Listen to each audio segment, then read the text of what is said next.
Perfectionism is complicated. On the one hand, striving to cover every base, cross every T, and dot every I, it gets you into honor rolls, AP classes, well-paying jobs, it gets you places in life. On the other hand, it makes you freeze up or overthink in tense situations, makes you overly conscious about your own flaws, makes you anxious about every decision you make. Perfectionism is a net which one can very easily become caught in. Perhaps the net will drag you back to shore, but perhaps instead the net will drag you further out to sea. It's unclear which. The modern culture of self-improvement is a part of this phenomenon of perfectionism, and those who preach self-improvement often still spread the negative consequences of perfectionism. How can you even live without owning X? I thought my life was going well until I tried Z. These notions make even well-adjusted people feel inadequate, and more importantly, it generates cliques. Am I condemning self-improvement?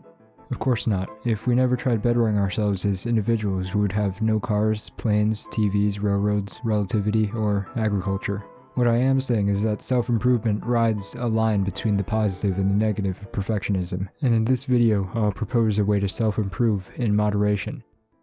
Improvement in letting go.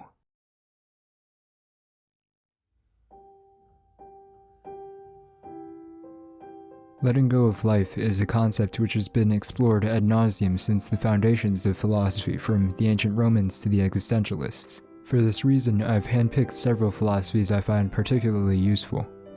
The first of these is that of Christianity. Specifically, I'm a big fan philosophically of the book of Ecclesiastes. Ecclesiastes is an Old Testament book told as the biography of an individual known simply as the preacher. The preacher makes several wide-reaching observations about the nature of existence. 1. That human lives are short and insignificant. That the best and worst of everyone will eventually be forgotten due to the progression of time. A generation goes and a generation comes, but the earth remains forever. That which has been is that which will be, and that which has been done is that which will be done. So there is nothing new under the sun. 2. That death is the outcome for everyone. The good and the evil, the young and the old, humans and animals alike, all share the same fate, which is to be returned to the earth. For the fate of the sons of men and the fate of beasts is the same. All go to the same place. All came from the dust, and all return to the dust. Who knows that the breath of man ascends upward, and the breath of the beast descends downward to the earth? 3. That desires always leave their desirers unsatisfied. When desires increase, so increase the appetite of their consumers, and thus pursuing them is futile. He who digs a pit may fall into it, and a serpent may bite him who breaks through a wall. He who quarries stones may be hurt by them, and he who splits logs may be endangered by them.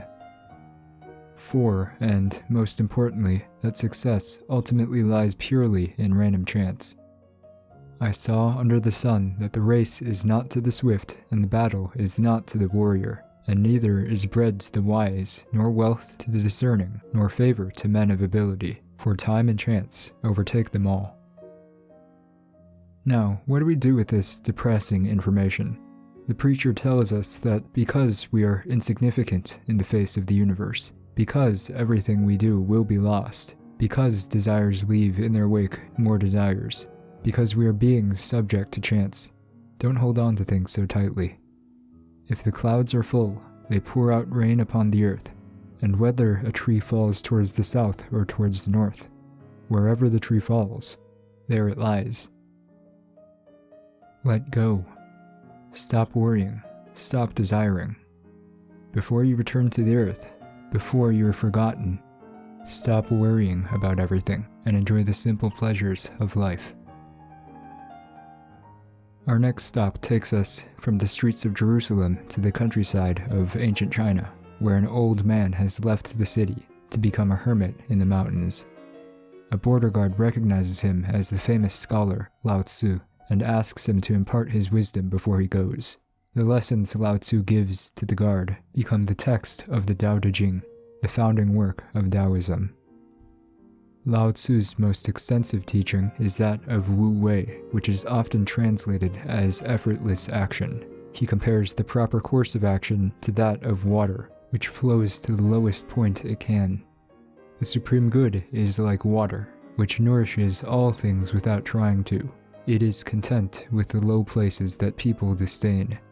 In dwelling, live close to the ground. In thinking, keep to the simple. In conflict, be fair and generous. In governing, don't try to control.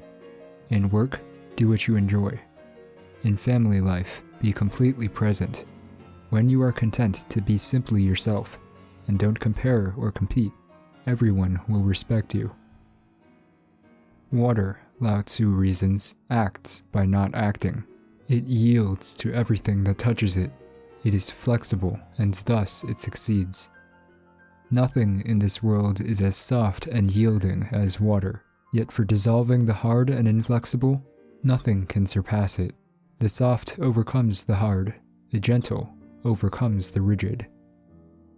Anything that happens to the person who acts by not acting, Lao Tzu insists, can be overcome.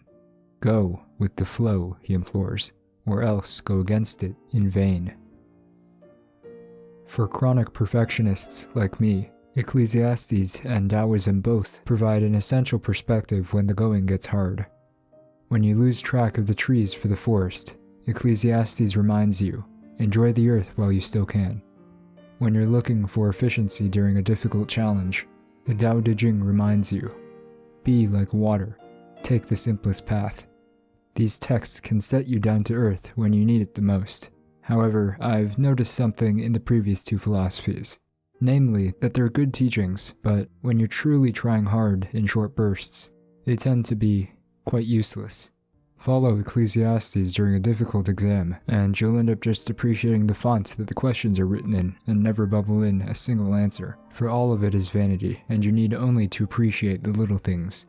Follow the Tao Te Ching in your pursuit of a career, and you'll end up a beggar on the street, for, like water, you've simply flowed to the lowest place. So how can we possibly reconcile these teachings, humility, non-action, and sentimentality, with the real world, where we need to get things done?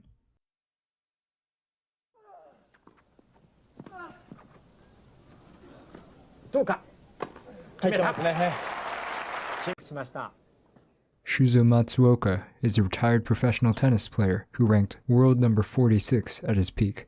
Except, I didn't mention him for a sports career. I don't even watch tennis. I know Shuzo Matsuoka because of his motivational speaking.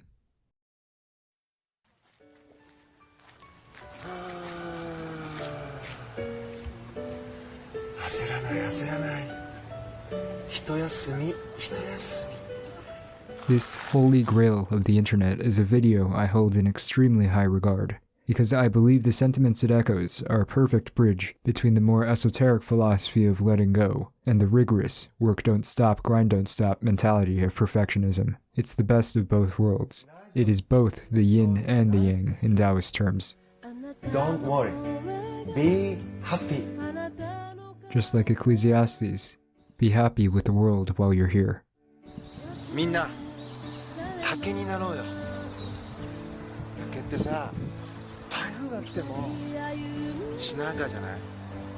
台風負けないんだよ。This echoes the Tao Te Ching. A bamboo, while alive, is flexible and resists the typhoon by not resisting. そう、みんな、竹になろう。 He expands on this by saying, なんでついてねえと思ってんじゃねえですか。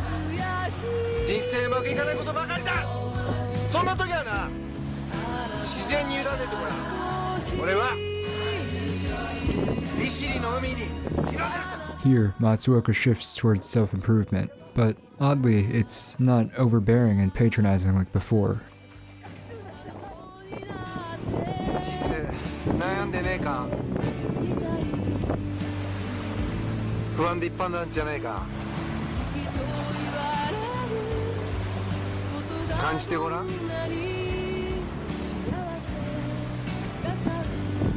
船はな、人生の生き方と一緒なんだよ。今何にも動いてないのに感じるだろ。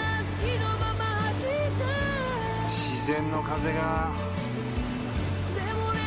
すごいスピードで今動かしてくれてる。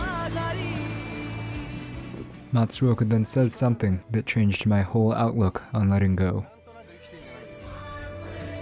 迷ってんじゃないですか。生き生きしたい。簡単ですよ。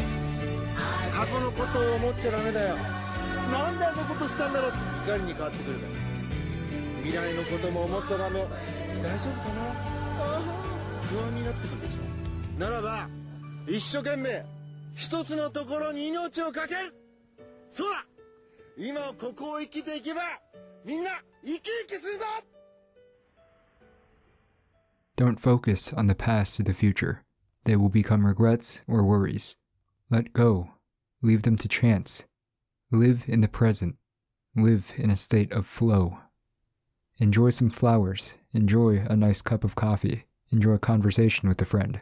When you're contented with these little things, you can go back to work bettering yourself, and you won't feel inadequate. You won't feel the side effects of perfectionism. That is what I've concluded, that seeking perfection and letting go are not mutually exclusive. They are yin and yang. Balancing them, adding to each an equal amount as you go. That's how to better yourself. Letting go does not necessitate sacrificing the present moment, neither does pursuing perfection necessitate losing track of yourself. In this way, Matsuoka's philosophy is a perfect blend of today's title characters, perfectionism and letting go. So, everyone, let's be a bamboo. We will sway in strong wind, but we're flexible, and we will survive. We will be buried under snow, but we'll find warmth in everything we enjoy on this earth, and we will survive. And during all of this, in the rain and in the cold, we will grow higher and higher, pursuing perfection, but we won't be consumed by it, for we won't look to the future or the past. We will live in the present, and we will survive. Thank you, Shuzo-san, for your wise words, and thank you for watching.